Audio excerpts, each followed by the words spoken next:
কার্তিকের বিদায় লগ্নেই উত্তরের জেলা লালমনিরহাটে জেঁকে বসেছে শীতের আমেজ। হিমালয়ের কাছাকাছি হওয়ায় মৌসুমের আগেই শুরু হয়েছে শীতের দাপট। সকাল থেকেই ঘন কুয়াশা আর হিমেল হাওয়ায় জবুথবু হয়ে পড়েছে জনজীবন, বিপাকে কর্মজীবী মানুষ। মহসিন ইসলাম শাওনের রিপোর্ট, জানাচ্ছেন শাশ্বতী সরকার। কার্তিকের শেষেই শীতের আগমনী বার্তা উত্তরের জেলা লালমনিরহাটে। হিমালয়ের খুব কাছে অবস্থান হওয়ায় আগেভাগেই অনুভূত হচ্ছে শীতের তীব্রতা।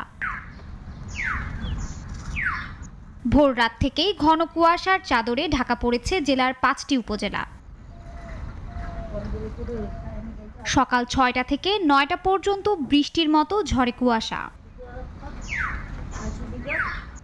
ঘন কুয়াশায় দৃষ্টিসীমা কমে আসায় বুড়িমারি মহাসড়ক ও আঞ্চলিক রাস্তাগুলোতে দিনের বেলাতেও হেডলাইট জ্বালিয়ে ধীর গতিতে এগোচ্ছে যানবাহন। গন্তব্যে পৌঁছতে দেরি হওয়ায় ভোগান্তিতে যাত্রীরা। শীত মোটামুটি কাল রাত থেকে খুব অবস্থা খারাপ, রাত থেকে কিছু দেখা যাচ্ছে না।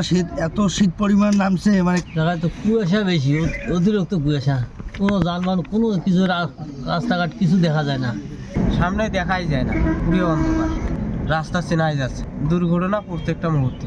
হিমেল বাতাস আর কনকনে ঠান্ডায় স্থবিরতা নেমে এসেছে কর্মজীবী মানুষের জীবনে। শীত উপেক্ষা করেই কাজে বের হতে হচ্ছে দিনমজুর, কৃষক আর রিক্সা চালকদের। এই কুয়াশা গতকাল থেকে একটু বেশি পড়তেছে আর কি। গাড়ি চালাচ্ছে, হাত পা কাঁপে দিচ্ছে, কুয়াশায় গাটা ভিজি এখন নাতরা হয়ে গেছে। যারা যে অসহায় আছে তারাদের তো শীত বস্ত্রেরও একটা অভাব দেখা দিছে। রাজারহাট আবহাওয়া অফিস জানায়, আজ সর্বনিম্ন তাপমাত্রা রেকর্ড করা হয়েছে 12.4 ডিগ্রি সেলসিয়াস। আগামী কয়েকদিনে তাপমাত্রা আরও কমার পূর্বাভাস দিয়েছে আবহাওয়া অফিস। কুয়াশার ঘনত্ব আর হিমেল হাওয়া অব্যাহত থাকলে সামনের দিনগুলোতে ভোগান্তি আরও বাড়ার আশঙ্কায় স্থানীয়রা। শাশ্বতী সরকার, নাগরিক।